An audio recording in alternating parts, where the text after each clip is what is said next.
So the way I knew that my boyfriend now was for me is because like I said, I used to go to church and write messages and put it in the prayer request. I didn't even talk to nobody about him.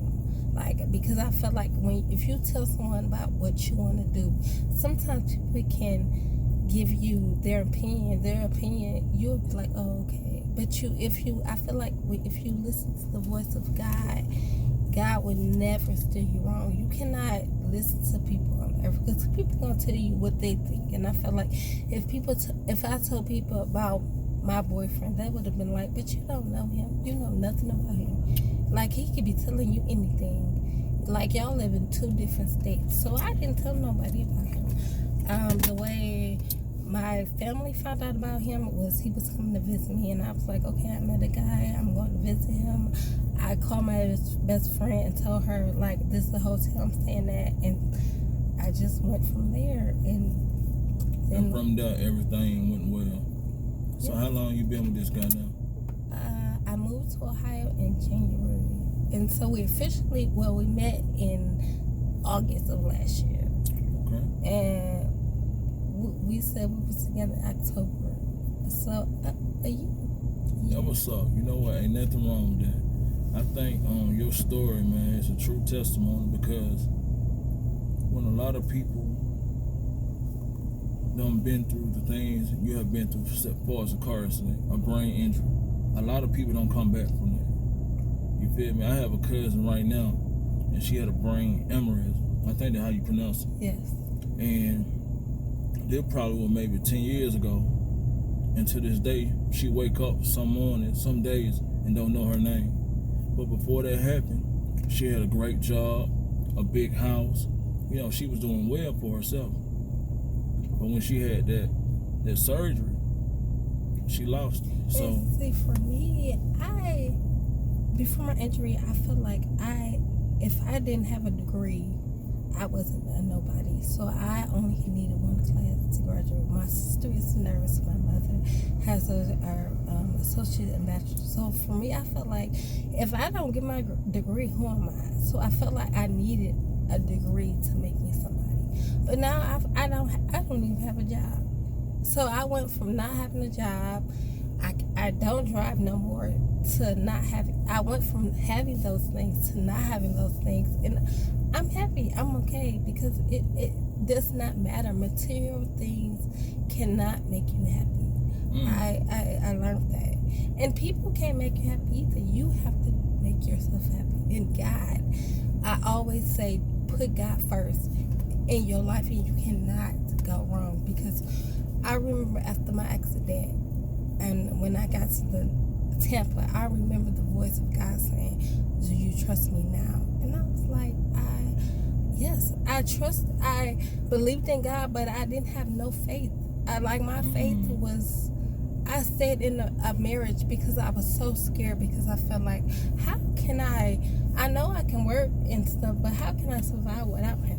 Like, you cannot do that. You cannot feel like you need anybody on this earth, because you can be okay. That's one thing I know.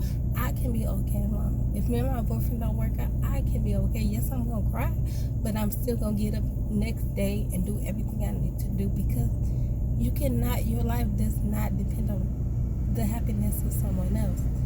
And yeah, that's my story, and I hope it inspires someone, and I just hope it lets people know that you can make it in this life. I don't care what happens. I do not care, because as Black know, we used to work together, and I had the worst attitude. I tell you off. I don't care what I said, how I talk to people.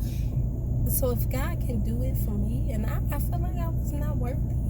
And even today, to this day, I still ask God, why would you save me and you took my brother? My brother was a good person. My brother, he always listened to my mother, respectful. He helped the homeless. My brother helped the homeless. And God took him.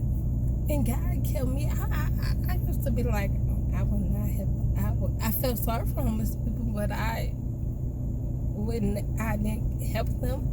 But my brother did all those things. And you know, I to this day, like yesterday, my brother came to me in a dream, and he didn't see anything. And it's like when I had my injury, I talked to him, and he told me to come back, and I kept saying I don't want to come back. He was like, you have to. He told me you have to come back, and I didn't understand why. I still don't, even to this day, I don't understand God why. But maybe it was for me to come back to inspire someone else. And to just, I had a bad relationship with my mother, my family. Now, like me and my family, we close. My mother talks to me, and as she talks to me, I may not like what she says, but I listen, because you know what? My mother was there when I had nobody. And my kid's father, after my injury, I remind you, I was with him for 17 years. So after my injury, you would think when he talks to me, like, you would know how to communicate. But he still communicates with me like he angry. I guess he angry because I left. But I don't know. But I just don't feel the need to be angry no more. It's just, life is not worth it.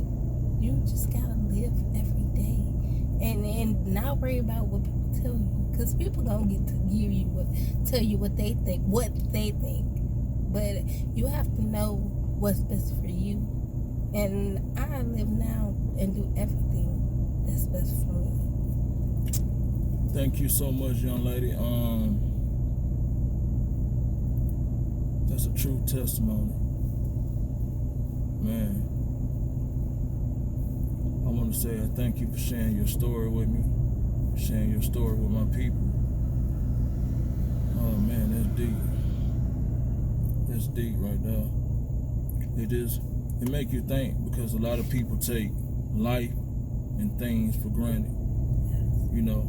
And we all do. It's just human nature.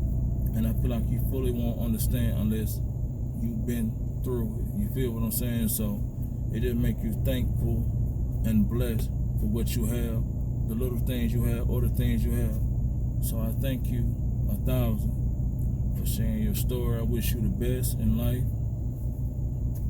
And just thank you. All right, guys, I'm going to end this episode. Please leave your comments and let me know what you think.